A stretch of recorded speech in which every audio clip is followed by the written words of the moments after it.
¿Qué es la donación? ¿Qué elementos tiene? ¿Cuál es su contenido? Si has llegado hasta aquí es porque necesitas conocer la respuesta a estas preguntas. Pero no te preocupes porque vamos a comenzar por lo más sencillo.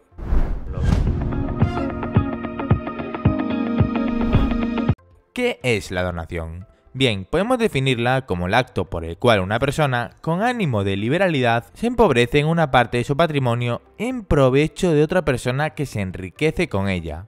Es decir, que aquí tenemos tres características. En primer lugar, se tiene que empobrecer el donante. En segundo lugar, se tiene que enriquecer el donatario.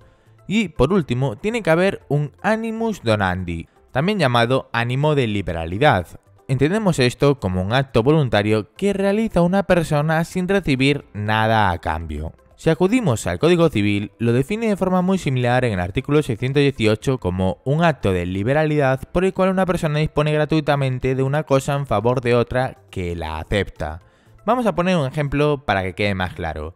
Imagínate a Tomás, un padre que le da a su hijo Carlos 100.000 euros para que comience su nueva vida ya independizado. Bien, pues este acto es una donación, porque como puedes ver, Tomás se empobrece, Carlos se enriquece y se puede observar ese animus donandi, ya que Tomás no espera con esta operación obtener ningún tipo de rentabilidad. Pero a estas alturas, a lo mejor te estés preguntando entonces, ¿qué es la donación realmente? ¿Es un contrato? Lo cierto es que es una buena pregunta y en torno a ello ha habido históricamente una gran discusión. Actualmente, a pesar de no poder dar una respuesta tajante, se considera un contrato. El Tribunal Supremo ha declarado que se trata de un negocio dispositivo que por vía directa y sin necesidad de tradición produce el traspaso de la propiedad. Ahora que ya sabes lo que es de verdad la donación, vamos a ver rápidamente sus clases. Podemos diferenciar en primer lugar, según sus efectos se produzcan en vida del donante, la donación inter vivos, o si se producen en muerte del mismo, tenemos la donación mortis causa. La primera es la que se rige por las disposiciones del Código Civil sobre obligaciones y contratos, y es la que vamos a explicar en este vídeo, mientras que la segunda se rige por la materia de sucesión mortis causa. También podemos diferenciar entre las simples, que son las que se hacen porque quiere hacerlo el donante básicamente. Sería el caso del ejemplo que hemos dado de Tomás y Carlos, mientras que las segundas son aquellas que se hacen por los méritos o por los servicios prestados al donante, siempre que no constituyan deudas exigibles. Imagínate que el vecino de Tomás le hubiera cuidado durante meses después de una operación, porque no se valía por sí mismo. Bien, pues si Tomás le hiciera una donación por ello, se consideraría remuneratoria. Ya estamos listos entonces para pasar un poco más allá y examinar con detalle cuáles son los elementos esenciales para que se celebre una donación.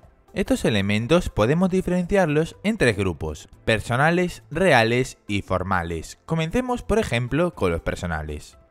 Bien, en la donación tenemos dos partes, por un lado el donante, que es Tomás, y por otra el donatario, que es Carlos. Pues en cuanto a la capacidad para hacer donaciones, dispone el código que podrán hacer donación todos los que puedan contratar y disponer de sus bienes, y en el caso de los representantes legales van a necesitar autorización judicial.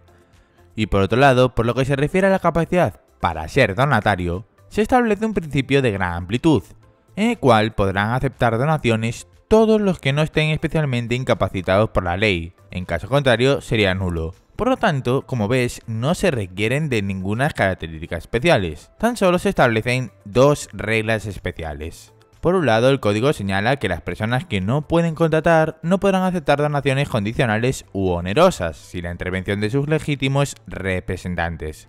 Y por otro lado, se establece que las donaciones hechas a los concebidos y no nacidos podrán ser aceptadas por las personas que legítimamente los representarían, si se hubiera verificado ya su nacimiento. Es decir, que si Tomás hubiera hecho la donación porque su nuera está embarazada, podría ser aceptado por Carlos o por su mujer. Entendido esto, pasemos entonces a los elementos reales. Hacen referencia a las reglas respecto al objeto de la donación que establece el código. El código dispone que la donación podrá comprender todos los bienes presentes del donante, o parte de ellos, con tal que éste se reserve, en plena propiedad o en usufructo, lo necesario para vivir en un estado correspondiente a sus circunstancias. En otras palabras, con la donación que está haciendo Tomás a su hijo, no puede quedarse sin nada. El código también establece que la donación no podrá comprender los bienes futuros. Por ejemplo, Tomás no puede donar una casa que cree que se va a comprar en unos meses. Y además de ello, nuestro cuerpo legislativo añade que ninguno podrá dar ni recibir por vía de donación más de lo que pueda dar o recibir por testamento. Por ejemplo, si Tomás tuviera otro hijo, no puede donar el 80% de lo que tiene a Carlos ahora mismo, puesto que no podría hacerlo tampoco en muerte. Tiene que reservar para sus otros herederos. Esta regla está hecha para no eludir lo que se llama legítima. Y por último tenemos los elementos formales. A diferencia de lo que ocurre con otros negocios jurídicos, el código se extiende bastante sobre la forma en que han de celebrarse las donaciones. Así, la donación requiere la aceptación para que se perfeccione, es decir, para que exista jurídicamente. El código establece que la donación no obliga al donante, ni produce efecto sino desde la aceptación. El donatario debe, so pena de nulidad, aceptar la donación por sí o por medio de persona autorizada con poder especial para el caso, o con poder general y bastante. Es decir, que hasta que Juan no acepte la donación de su padre, esta no va a existir. Respecto a la forma de celebrarse, el Código Civil regula la materia distinguiendo entre la donación de muebles y de inmuebles. La donación de bienes muebles se puede hacer de forma verbal o por escrito, pero si es verbal, tiene que ser con entrega simultánea. En nuestro ejemplo, el dinero se considera cosa mueble, por lo tanto, Tomás puede celebrarlo o bien dejándolo por escrito o bien de viva voz a Juan, pero en tal caso va a necesitar al mismo tiempo entregarle la suma de dinero que sea a Juan. Por el contrario, la donación de bienes inmuebles tiene que hacerse mediante escritura pública. Y a su vez, la aceptación también debe de hacerse en escritura pública, en la misma o en otra separada, y también en vida del donante, notificándoselo de esta manera. Por lo tanto, si Tomás, en lugar de querer darle a Carlos dinero, le donara una casa, estaría sujeto a muchas más formalidades. ¿Y qué pasaría si no se cumple con todo esto que acabamos de explicar? Pues que la donación sería nula y no produciría efecto alguno. Lo cual justamente nos sirve para enlazar con lo último que vamos a explicar acerca de las donaciones, sus efectos. La verdad es que las consecuencias que con carácter general produce una donación son bastante lógicas. Ya adelantamos que tenían que empobrecer al donante y enriquecer al donatario. Además, el donatario tendrá derecho y acción para reclamar al donante la cosa donada. Es decir, si después de ser aceptada por Juan, este no recibe los 100.000 euros, podrá exigirlos. Y no solo eso, sino que además podrá subrogarse los derechos y acciones que tuviera su padre para el caso de evicción. Estos efectos, en principio, son irrevocables, salvo en casos determinados establecidos en el código, y que deben ser interpretados de forma estricta y sin analogías, puesto que son excepciones. Estos supuestos serían, en primer lugar, por supervivencia de hijos, es decir, imagínate el caso de que un hijo estuviera vivo, pero Tomás pensaba que estaba muerto, y esto ocurriera al mismo tiempo de la donación, o si Tomás tuviera un hijo después de realizarla. En segundo lugar, por incumplimiento de cargas. Por ejemplo, se establece alguna obligación Tomás a Juan, y este no la cumple. Y en tercer lugar, por ingratitud, es decir, que se cometa algún delito contra Tomás, que se le nieguen sus alimentos, etc. Y con esto terminamos la explicación acerca de la donación. Como ves, ha sido muy sencilla. Espero que en estos minutos se hayan quedado claras las posibles dudas que tenía sobre el tema. En resumidas cuentas, la donación es un acto voluntario por el cual una persona, que es el donante, da algo a otra persona que es el donatario sin esperar nada a cambio.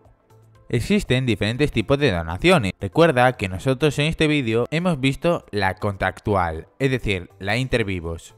A continuación vimos que, como todos los negocios jurídicos, necesita reunir una serie de elementos.